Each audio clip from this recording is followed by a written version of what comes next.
Hey guys, welcome back to HelpClick. In this video, I'll be showing you or discussing with you Aspire credit card review.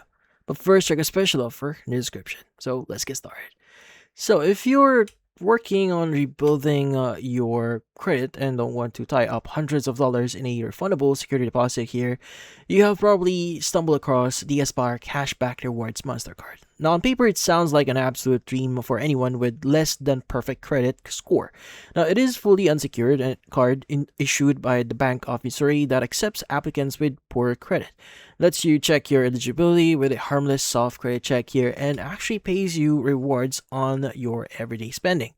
Now, the cashback program is honestly surprising for a credit builder card, so you get a solid 3% back on gas, groceries, and utility bills, plus 1% on everything else. Now, if you use it to pay for your regular monthly essentials, you can rack up a decent chunk of change over a year, which helps offset some of the baseline costs.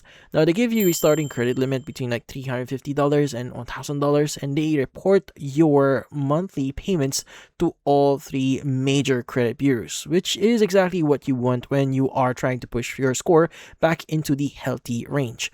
But here is where I need to give you the massive or a reality check here. Now, because the fee structure on this card is incredibly aggressive. Now, especially when you head into your second year.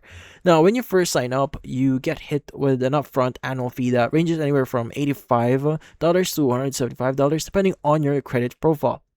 Now, that's pretty steep, but in year two, it actually gets kind of worse. Now, while the technical annual fees drop down by $49, Aspire starts charging you a $15 monthly maintenance fee. So when you add that up, you are looking at paying like around like $229 a year just to keep the card sitting in your wallet. Now, on top of that, the fixed interest rate sits at a brutal 29% to 36%, meaning carrying a balance even for a few weeks will absolutely wreck your progress.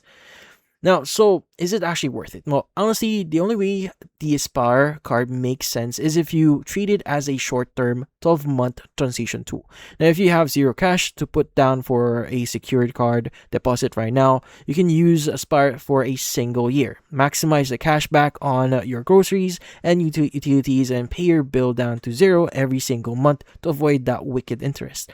And then cancel the card before the heavy year two monthly fees actually kicks in. But if you want a line of credit you can safely keep long term without draining your wallet, you are much better off avoiding or trying other options out there. But that's about it. So if you found this video helpful, hit the like and subscribe button and watch our next video.